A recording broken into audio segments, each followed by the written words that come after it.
A China é uma caixa de mistérios. Tudo que envolve o país, tudo que acontece lá dentro é difícil de entender. Mas um fato é de conhecimento público: o autoritarismo do governo chefiado por Xi Jinping. Sob seu comando, o país foi o mais rigoroso no combate ao vírus, que saiu de lá, se espalhou pelo mundo e voltou. Rigor esse que excede o aceitável. E essa repressão que a China pratica contra sua população está custando muito caro para eles mesmos. Mas por que o governo chinês está renunciando a mais crescimento, da chance de ultrapassar os Estados Unidos e ser a maior economia do mundo, e com um número tão baixo de mortos e infectados?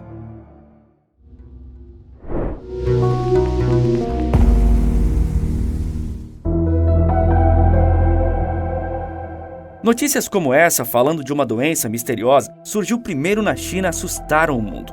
E com razão. Os primeiros registros da doença respiratória, sem nome até então, datam de novembro de 2019, mas não demorou para que a forma como o governo chinês estava lidando com a situação começasse a repercutir. Desde o princípio, a regra do autoritário Partido Comunista Chinês era de ter tolerância zero contra o vírus. Tudo começou na cidade de Wuhan. Você já deve ter ouvido falar. Foi lá que a política sanitária e de controle social chinesa ganhou fama, e foi também para lá que o vírus voltou. Não tardou para aparecerem as notícias de que a China havia colocado uma cidade inteira, de mais de 11 milhões de habitantes, em isolamento total e absoluto. E esse isolamento foi se estendendo para várias outras regiões. Com tamanha rigidez, a economia chinesa parou, e pouco depois, a economia mundial. Na época, ainda não se tinha ideia da melhor forma de combater a doença. Os anos se passaram. As formas de contágio foram descobertas, vacinas feitas, e a China continua com sua política de lockdown e tolerância zero. Estudos e mais estudos foram divulgados pela comunidade científica, mas nada mudou. A repressão ditatorial chinesa não dá trégua. O gigante asiático é governado pela mão de ferro do Partido Comunista Chinês desde a década de 50, tendo passado por horrores indescritíveis como a Grande Fome, a Revolução Cultural e o massacre da Praça da Paz Celestial. Presidentes se alternavam, mas o partido opressor continuava o mesmo. Mas, de repente, eles pararam de mudar. E esse de repente não foi 30 anos atrás, ou no início do século XXI, mas há pouco tempo. O atual presidente Xi Jinping está no comando do país desde 2012. Nesses 10 anos, é consenso que a repressão aumentou e o controle estatal sobre a vida do cidadão foi intensificado.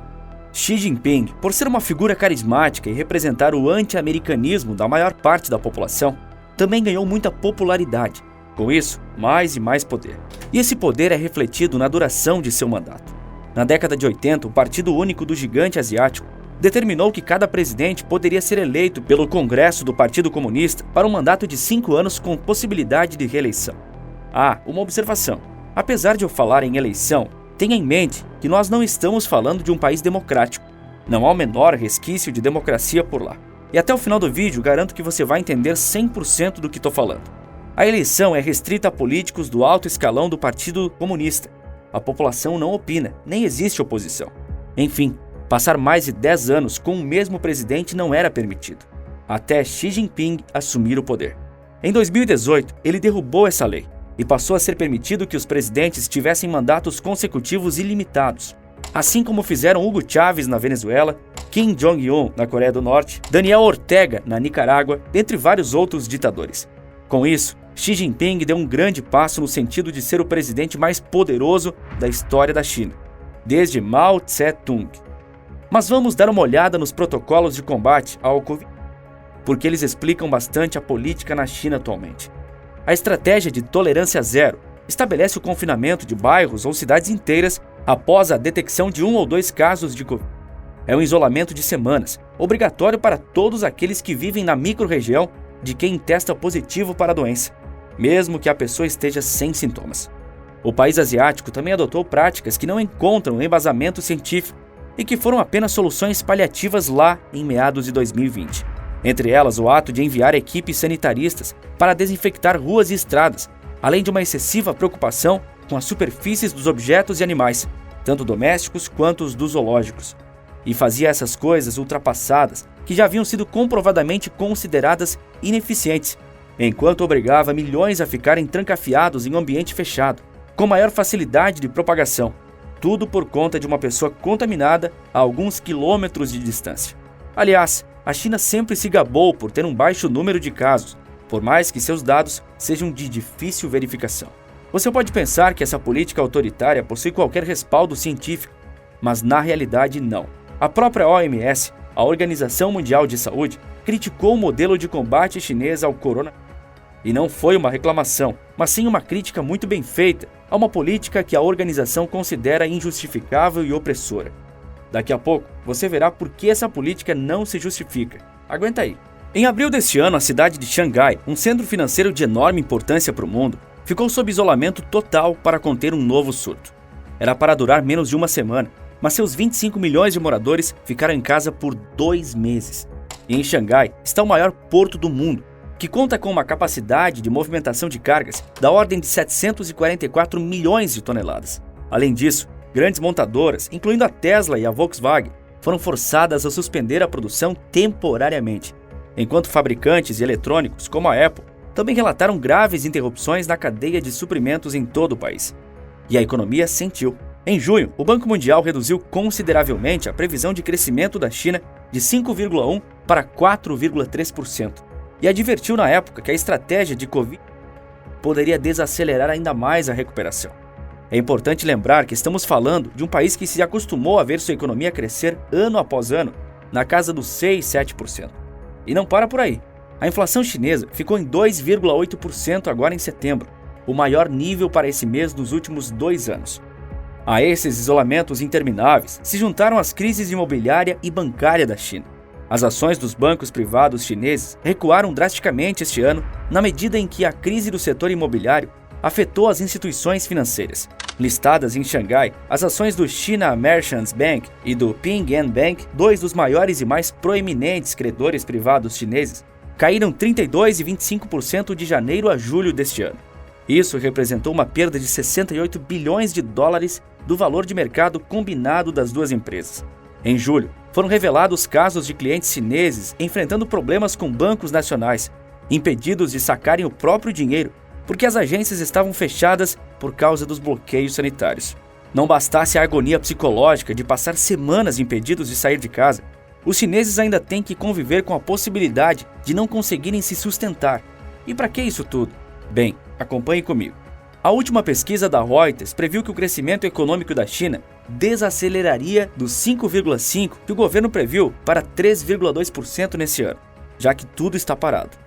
Pela lógica, seria natural que essa baixa avaliação faria o governo chinês amansar um pouco nas políticas de lockdown, preocupado com o crescimento do país, certo? Há mais de 2 décadas, a China segue firme no seu propósito de ultrapassar a economia americana e tem feito de tudo para esse fim. O que seria mais importante que isso? Bem, ao invés de afrouxar essa política de trancamento absoluto, uma semana depois da avaliação da Reuters, as autoridades chinesas fecharam mais 4 cidades, seguindo o mesmo modelo. E em setembro, Xi Jinping colocou ainda mais as garras na liberdade de seus cidadãos. Com a exceção de trabalhadores de setores essenciais, foi determinado que toda a população da província de Chengdu, no sudoeste do gigante asiático, permanecesse em casa e trabalhasse só se fosse possível fazer isso de casa, senão que não trabalhasse. Mas os bloqueios não se resumiram a Xangai em abril ou Chengdu em setembro. De acordo com uma reportagem da BBC, desde março, a China bloqueou parcial ou totalmente 152 cidades, afetando até agora uma população de quase 300 milhões de pessoas, mais do que toda a população do Brasil. Bloquear todas essas pessoas não está ajudando a manter o número de casos baixo, já que a média chinesa hoje é menor que a de países como Brasil, Estados Unidos, Reino Unido e Alemanha, mesmo com uma população imensamente maior. A decisão de parar cidades estratégicas e financeiramente muito importantes nos faz pensar. Todo esse desprezo pelas liberdades individuais, garantidos na Declaração dos Direitos Humanos da ONU, está sendo feito pura e simplesmente para salvar vidas? Mesmo com as baixíssimas taxas de infecção que a China apresenta? Não. Covid é política na China. Essa foi a afirmação de William Hurst, um professor de desenvolvimento chinês na Universidade de Cambridge, para o canal inglês BBC. A reportagem prossegue, alertando que especialistas em saúde pública argumentam que se o interesse fosse realmente salvar vidas, Pequim teria implementado uma política de vacinas mais vigorosa, como os outros países. Mas a China se recusou a importar vacinas, apesar das evidências de que as suas não se mostraram tão eficazes. O que essa tolerância zero fez, dizem os especialistas, foi aumentar o controle social na medida que o maior evento político do ano estava prestes a acontecer, o Congresso do Partido Comunista Chinês. A população em casa, sendo aparentemente cuidada pelo ditador, não traria problemas para reeleger Xi Jinping. Houve uma votação de um partido só e sem a participação popular, mas que poderia sofrer com protestos que deixassem Xi mal visto pela comunidade internacional.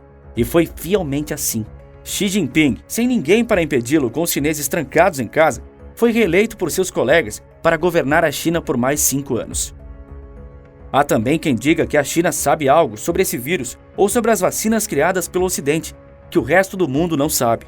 Por isso temem tanto que ele se espalhe de uma forma mais agressiva. Outros pensam que Xi Jinping quer testar seu poder de controle sobre a população para algo que ele esteja planejando fazer no futuro, como uma guerra contra Taiwan. São muitas as suspeitas de autoridades do mundo todo, mas que ninguém consegue afirmar com certeza qual é a verdade. O fato é que, com poderes praticamente absolutos, Xi Jinping governa um exército de 1,5 bilhão de pessoas.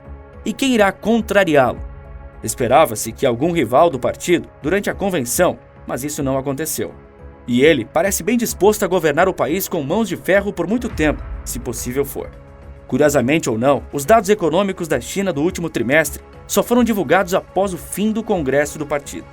Um dos principais motores do mundo está desacelerando por causa de um autoritarismo exacerbado.